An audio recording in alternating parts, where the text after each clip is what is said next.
ওয়াজ মাহফিলের দাম যদি বুঝতাম তাহলে পরে শরীরের রক্ত বিক্রি করে হলেও এখানে ঢোকার চেষ্টা করতাম, ঠিক না বেটা? لا يخرج قوم يذكرون الله لا يخرج قوم يذكرون الله إلا حفتهم الملائكة وغشيتهم الرحمة ونزلت عليهم السكينة وذكرهم الله في من عنده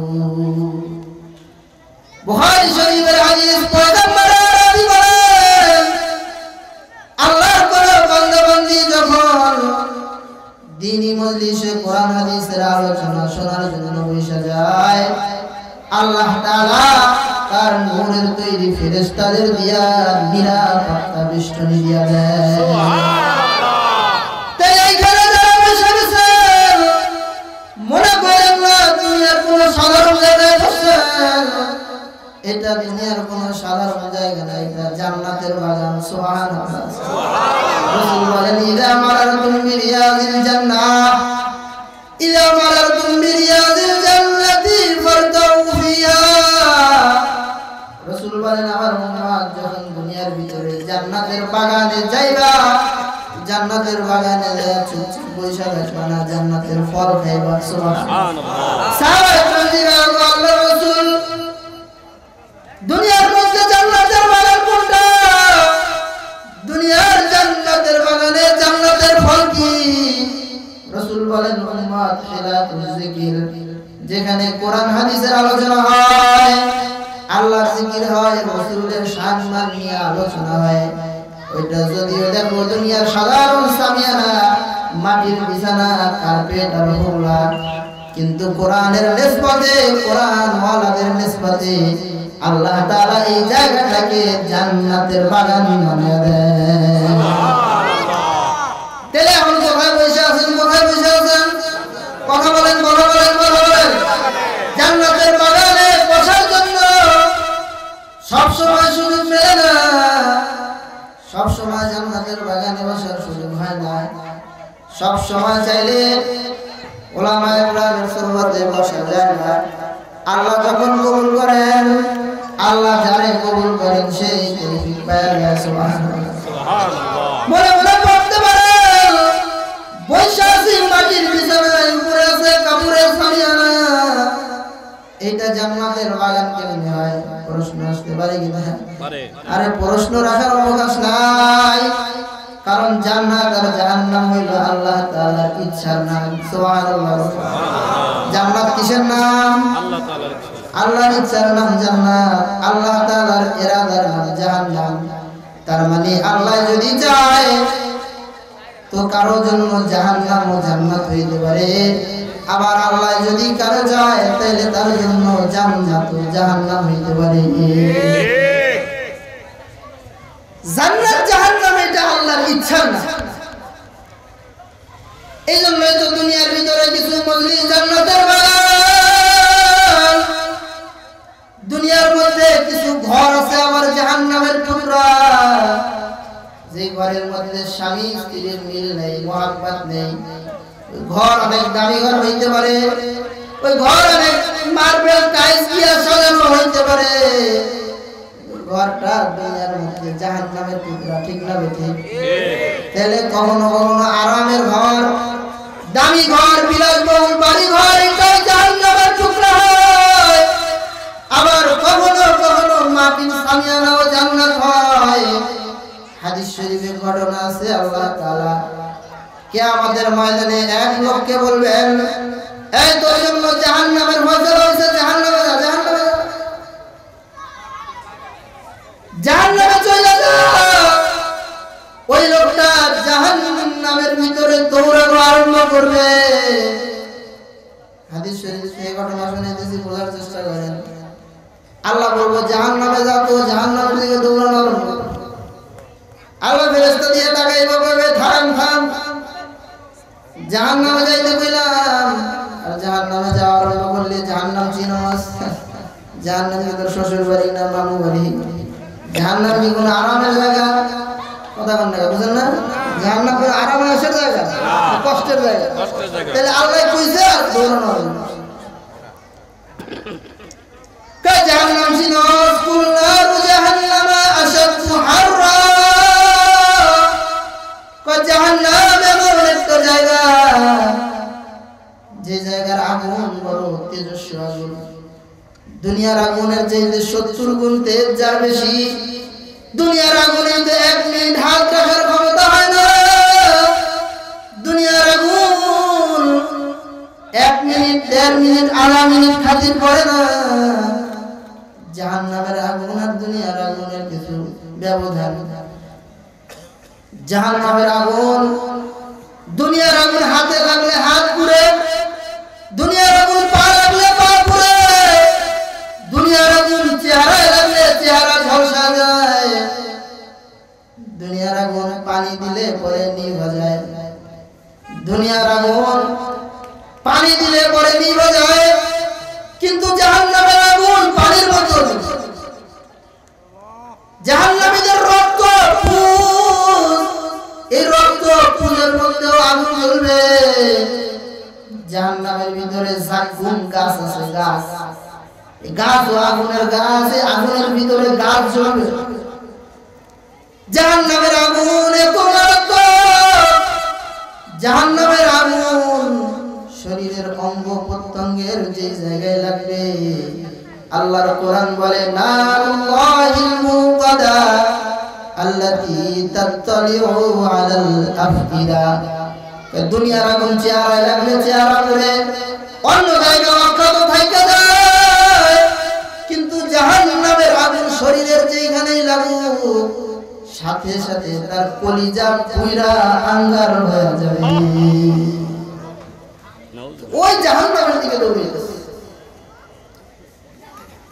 আল্লাহ জানো জাহান্নাম কত মারাত্মক জায়গা আল্লাহ জানি তার বড় দূরে যাস আল্লাহ আপনি কোন করছেন দুনিয়া সারা জীবন আপনার নাফরমানি করছি সারা জীবন দুনিয়া আপনার নাফরমানি করছি আপনি মুয়াজ্জিনের কণ্ঠে হাইয়া আলাস সালাত ডাকছেন নামাজে যাওয়ার জন্য যাই নাই রমজান মাসে রোজা রাখতে বলছেন রাখি নাই ফরজ হয়েছে সামল সমান হওয়ার পরে হজ করি নাই যাকাত ফরজ হয়েছে যাকাত দেই নাই আজকে কিয়ামতের ময়দানে আমার নাফরমানির কারণে জাহান্নামের শাস্তির উপযুক্ত হয়ে গেছি কেন চিন্তা করলাম সারা জিন্দেগি আল্লাহ আপনার নাফরমানি করছি আজকে ময়দানে মাশারে 100 লক্ষ পয়গম্বরের সামনে এই 100 লক্ষ পয়গম্বরের লক্ষ কোটি কোটি উম্মতের সামনে আপনার সমস্ত বান্দাদের সামনে ফেরেশতাদের সামনে ময়দানে মাশারে আমার একটা হুকুম করছেন আজকে যদি আমি আপনার এই হুকুমটা লঙ্ঘন করি আমার চেয়ে বড় নাফরমান আসমানের উপরে জমিনের উপরে আর কেউ হবে না এজন্য আমি জানি জাহান্নাম অনেক মারাত্মক ভয়ঙ্কর জায়গা কিন্তু তারপর আপনার হুকুম পালন করার জন্য দৌড়াইতেছি আল্লাহু আকবার আল্লাহর হুকুম পালন করার জন্য জাহান্নামের দিকে দৌড়াইতেছে বান্দা এই বান্দা দৌড়া জাহান্নামের আগুনে পড়বে ঠিক কিন্তু আল্লাহ জাহান্নামের আগুনকে হুকুম করবে আমার যে বান্দা ময়দানে মাশারে আমি রব্বে কারীমের ঝালা দিয়া তার ইজ্জত রক্ষার জন্য আমার হুকুম পাওয়ার সাথে সাথে জাহান্নামের দিকে দৌড়তেছে আমার এই বান্দারে যদি আমি জাহান্নামের আগুন দিয়া জ্বালাই তো আমি রহমানুর রহিম নামের ইজ্জত থাকে না হাদিস শরীফে আছে রাসূলুল্লাহ বলেন আল্লাহ জাহান্নামের আগুনকে হুকুম করবেন দুনিয়ার আগুনকে যেমন ইব্রাহিমের জন্য ফুলের বাগান বানাইছেন দুনিয়ার আগুনকে যেমন ইব্রাহিমের জন্য ফুলের আগুন বানাইছেন জাহান্নামের আগুনে আল্লাহ বলবেন খবরদার আমার এই বান্দাটা তোর মধ্যে ঝাঁপায় পড়বে ঠিক কিন্তু এর একটা পছন্দ তুই করবি না সুবহানাল্লাহ এই বান্দা জাহান্নামে ঝাঁপিয়ে পড়বে কিন্তু জাহান্নামের এই জায়গাটা আল্লাহ জান্নাত দেন সুবহানাল্লাহ তখন আগুন বলেন আমার আল্লাহ তো কাদের মুতলাক যিনি জীবিতরে মুর্দা বানান মুর্দারে জীবিত বানান ধনীরে গরিব বানান গরিবরে ধনী বানান বাদশারে ফকির বানান, ফকিররে আমির বানান। ওই আল্লাহ চাইলে যদি জাহান্নামের আগুনকে জান্নাত বানাইতে পারে, ওই আল্লাহ যদি ইব্রাহিম খলিলুল্লাহর জন্য আগুনের টুকরারে জান্নাতের বাগান বানাইতে পারেন, ওই আল্লাহ যদি হাজা উসমান হারুনের জন্য আগুনরে জ্বালানোর ক্ষমতা বন্ধ করে দিতে পারেন, ওই আল্লাহ চাইলে কোরআনের ময়দানটাকেও জান্নাতের বাগান বানাইতে পারেন। ঠিক না বেটি? আরে আমার চোখ নাই এই জন্য আমি দেখি না, আমার কান নাই এই জন্য আমি শুনি না, আমার চোখ থাকলে আমি দেখতাম। আমার চতুর্দিকে কাপড়ের সামিয়ানা না, আমার চতুর্দিকে আল্লাহ নূরের তৈরি ফেরেশতাদের দিয়া ঘেরাও করে রাখছে। সুবহানাল্লাহ। আরে দুনিয়াতে এমপি মন্ত্রী কোন জায়গায় গেলে যেমন পুলিশি পাহারা থাকে, প্রশাসনের অনেক নিরাপত্তা ব্যবস্থা থাকে, এরা বলে দুনিয়ার ভিআইপি জন্য দুনিয়ার পুলিশ আছে, আর্মি আছে, বিজিআর আছে। আল্লাহ তাআলার মেহমান যারা জান্নাতের বাগানে চলে আসে, এরা আল্লাহর মেহমান। এদের নিরাপত্তার জন্য, অভ্যর্থনার জন্য আল্লাহ দুনিয়ার কোনো পুলিশ না, দুনিয়ার কোনো আর্মি না, বিজিআর না, আল্লাহর নূরের তৈরি ফেরেশতাদেরকে লাগায় রাখছে। সুবহানাল্লাহ। তাহলে এতটুকু আমরা নিশ্চিত থাকতে পারি যে আমাদেরকে নিরাপত্তা দেওয়ার জন্য ফেরেশতা আছে। সুবহানাল্লাহ। এই জন্যই তো দেখেন না, ওয়াজ মাহফিলে যদি লক্ষাধিক মানুষ হয়, এদেরকে কন্ট্রোল করা নিয়ে কিন্তু 10 জন পুলিশ লাগে। কিন্তু দুনিয়ার রাজনৈতিক যত সভা সেমিনার আছে, ওইখানে লোক যদি হয় 500, পুলিশ থাকে 700। ঠিক। এরপর জিয়া ধরে কর্মীরা বিনারে ঠিক। ঠিক না বেটি? তার মানে ওদের কাছে নিরাপত্তার জন্য ব্যবস্থা নেই। আর জান্নাতের বাগানে নিরাপত্তার জন্য আল্লাহ নূরের তৈরি ফেরেশতা। তাই বন্ধুত্ব তারা যারা এত সুন্দর মজলিস পাওয়ার পর বাইরে বসে আছে। ঠিক না বেটি? মুহিউস সুন্নাহ শাহ আফরারুল হক রাহমাতুল্লাহি আলাইহি একদিন এরকম শীতের রাত্রে বয়ান করতেছেন। বয়ানে বৈশা উনি দেখলেন কিছু মানুষ বৈশা বয়ান শুনতেছে, আর কিছু মানুষ দূরে দাঁড়ায় বয়ান শুনতেছে। রাস্তায় দাঁড়ায় অনেকে মাইকের সাথে গান লাগায় রাখছে, এটাও ভালো। কিন্তু মুহিউস সুন্নাহ শাহ আফরারুল হক রাহমাতুল্লাহি আলাইহি বলেন, কয় দেখো শীতের রাত, আগুন জ্বলতেছে। শীতের রাত্রে আগে আমরা আগুন পোহাইতাম না, আগুন ক্ষেতের ভিতরে নালার আগুন জ্বালায় এখানে আগুন পোহাইতাম, চুলার পাশে বসে বসে আগুন পোহাইতাম। এখন তো গিজার বের হয়ে গেছে, গরম পানির ব্যবস্থা আছে, ঘরের ভিতরে রুম হিটার আছে, এই জন্য দরকার হয় না। কিন্তু মুহিউস সুন্নাহ থেকে আরো 50-60 বছর আগের কাহিনী বলতেছি। হাকিমুল উম্মাত মুজাদ্দিদুল মিল্লাত আশরাফ আলী থানভীর সর্বশেষ খলিফা আফরারুল হক রাহমাতুল্লাহি আলাইহি উনি এরকম বয়ান করতেছেন। দূরে এক জায়গায় শীতের রাত্রে আগুন জ্বলতেছিল, কিছু মানুষ আগুনের পাশে দাঁড়ায় আগুন পোহাই দিছিল।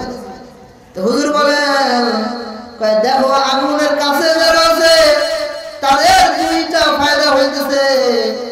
এক নম্বরে আগুন থেকে আলো পাইতেছে, 2 নম্বরে আগুন থেকে গরম পাইতেছে। ঠিক না ঠিক?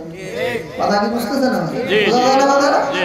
তাহলে যারা আগুনের কাছে আছে, অন্ধকার রাত, এরা উপকার পাইতেছে দুইটা। একটা হলো আগুনের আলো, আর একটা আগুনের তাপ। কিন্তু আমরা যারা দূরের থেকে আলো দেখতেছি, আগুন, আমাদের ফায়দা হইতেছে একটা, দেখি যে এখানে শুধু আগুন জ্বলে, আলো আছে, আলো দেখতেছি, একটা ফায়দা। কিন্তু শরীর গরম হয়ে যাচ্ছে। ঠিক না বেটি? আল্লাহু আকবার। এদের নজরিয়া কত বিস্তৃত আল্লাহ ওয়ালাদের। হুজুর বললেন, দেখো যারা এই প্যান্ডেলের ভিতরে বসে বয়ান শোনে, এদের ফায়দা হয় দুইটা। একটা হলো তাদেরকে আল্লাহর রহমত, সুবহানাল্লাহ। 2 নম্বরে তাদের কিছু ইলম হাসিল হয়, ইলম অনুযায়ী তারা আমল করতে পারে। আর যারা ঘরে শুয়ে রয়েছে অথবা মাইকে কান লাগায় রয়েছে, তাদেরও যদি মনোযোগ সহকারে শুনে ফায়দা হবে একটা, সেটা হলো তাদের কিছু ইলম হাসিল হইব, কিছু বয়ান শুনলো, কিছু মাসলা মাসাইল শিখলো হুজুর থেকে। কিন্তু এই মজলিসে বসে আল্লাহর নূরের তৈরি ফেরেশতাদের যে বেষ্টনী এবং আল্লাহর রহমত, আল্লাহর সাকিনা, এগুলো তারা পাবে না। ঠিক না? এই জন্য মজলিসের বাইরে এখনো আমার যে সমস্ত যুবক ভাইরা বসা আছেন, সকলের হাতে পায়ে ধরে আমি অনুরোধ করব, আপনারা কেউ এদিক সেদিক থাকেন না। দয়া করে বড় বড় ওলামা হযরত আসতেছেন। আমাদের কালীর বাজারের হুজুরের সম্পর্কে তো বললাম, কিন্তু আমাদের যে প্রধান বক্তা এর ব্যাপারে আর নতুন করে বলার কিছু নাই। হুজুরে এবছর আমি মিরিকে মাদ্রাসা দাওয়াত দিয়েছিলাম, আপনারা যারা গেছেন না আসলে জানেন। মানে সমস্ত মানুষগুলো যারা আমার কাছে আসছে, কথা বলছে, পরবর্তীতে দেখা হয়েছে, ওনার প্রশংসা করে নাই এমন খুব কম। বয়ান করছে ফরিদপুরের হুজুরে। এবং এই আমার ওই মাহফিলের পরে থেকে আগস্টের 21 তারিখে মাহফিল হয়েছে, এই পর্যন্ত অন্তত পক্ষে 20 জন বললে ভুল হবে না, আমার মনে হয় 20টা মাহফিল কর্তৃপক্ষ থেকে আমার কাছে ফোন আসছে, অথবা সরাসরি সাক্ষাৎ আসছে, হুজুর ওই হুজুরের সাথে যোগাযোগ করে দেন। মানে এত চমৎকার, দাও কি দিয়ে বলে। এবং আমার এলাকার অনেক যুবকরাও আবেদন জানিয়েছে যে হুজুর আনতে হবে। এই জন্য হুজুরের অনেক কষ্টে পাইছি, আলহামদুলিল্লাহ হুজুরে আসতেছেন। কাজেই এত বড় বড় ওলামা একরাম আসবেন এখানে, আইসা যদি আমাদেরকে দেখে অবছালো এলোমেলো, তাহলে হুজুরের কষ্ট পাবেন না, কি বলেন? এই জন্য আপনাদের যদি পায়ে ধরতে বলেন পায়ে ধরবো, কিন্তু দয়া করে কেউ প্যান্ডেলের বাইরে থাকবেন না, ইনশাআল্লাহ সবাই চলে আসেন। পারবেন না সবাই? দাঁড়ায় আছে, ভিতরে ঢোকেন। আল্লাহ তৌফিক দান করেন। মুহতারাম হাজিরিন, আমি যে বিষয়ে আলোচনা করতে চাইছিলাম ওই বিষয়ে আসলে আলোচনা করার সুযোগ হবে না, হুজুর এই 10 মিনিটের মধ্যে চলে আসবেন। যাই হোক, সংক্ষেপে একটা দুইটা কথা, সেটা হলো আল্লাহ তাআলা আমাদেরকে নির্দেশ করছেন, হে ঈমানদাররা, আমি আল্লাহ তাআলাকে ভয় করো। ঈমানদারদের প্রতি আল্লাহর নির্দেশ, আল্লাহকে ভয় করো। তাহলে ঈমানদারের এমনি আল্লাহকে ভয় করার কথা, আল্লাহরে ভয় না করলে সেই ঈমানদার হয় কেমনে? কয় না, ঈমানদার সব ঈমানদার একরকম না, সব ঈমানের স্তর এক না। সব মুমিন ঈমান থাকা অবস্থায় ঈমানের হেফাজত করতে পারে না। আমাদের অবস্থাটা হইল ওই যে দোয়েল পাখির মতো। দোয়েল পাখি যে বাংলাদেশের জাতীয় পাখি, এটা দোয়েল পাখি জানে? কথা বলেন, জানে? ওর টাকা যে ওর ছবি যে 2 টাকার নোটে আছে, এটা জানে?